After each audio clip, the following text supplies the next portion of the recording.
Hei với chú sub center COVID booster dose third dose kha la turin kan hak mek ka kan medical team te an na thlen no wangin tian mi puiten vaccine lak thei hun tur ngakin kan thu mek ani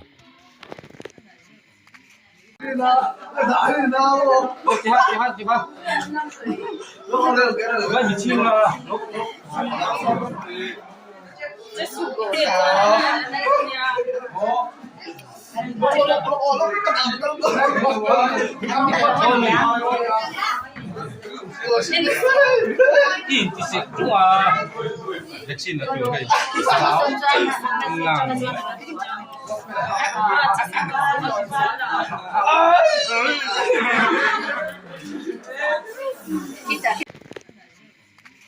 kan thung lam hian ball PV playground oma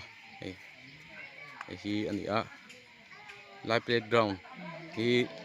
ron tilan du na chan kan nei a hei mizo te hi football ngai na tak kan ni a hei for puya po ti hian football khelna hnu ma field diak takara po a chiar noi maya live playground na po hian footballer mizo te na kan nei that ber te lo in cher chu ve to na mun ani a he lai mun hi Isaac Vamal Soma ISL player te le anau Joseph Atena football anau khel ve na thin ani a Joseph ei tu da hian Aizol FC a khel meka lai mun a hian ball PB ko hian an lo om ve reng to thina cô sắp tất cả ắt tóm cái nó phạt này sống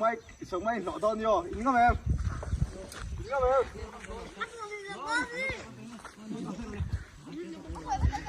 ê liềm tu ta liềm ha lô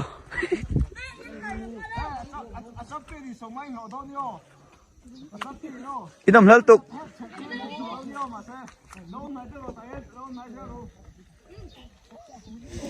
tu na hian hei som te Isaac Vanal mal soma Isaac atia kan thiat lar ani jok mang chu mizoram mi pui chuan keni bol pui hi kho te chuan som te ti in kong komoi thina mani kho hlui ti in bol pui vi ngai takin aron kala aron zina ti chuan hei a hun ola bol pui vi no pangte anu pan laya a in khelna thin ground nge ya training aron ni pui me kani hei heading te azir puya ani hi hei player chunam takani a tuna hian training ani puya no pangte pon an hlok pui ngei kan be sei ani hei helai zuang zak zakhi somte ani o ti hian Isaac hi tuna hian Odisha FC player ni in ISL khelmeka tianga hun ola mani kho lui bol pui vi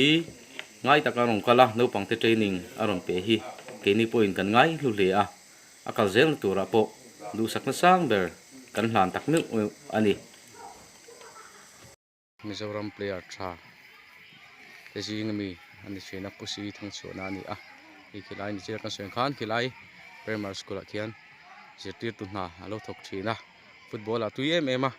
hei bol pi khuwa point football a hian ani awange ma son phana sa a football GSA te no kai hoin football game om zia te na sa takena zirtira bol puit a po hian player tha tak tak a hun lai chuan an lo om ve to thin ani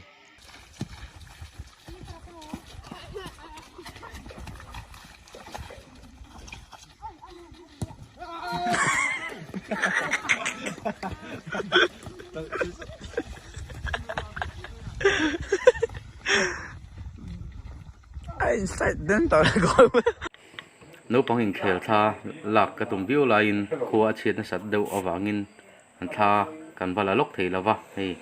anin khel bang tha ero chu kan ron pho lang thei khram me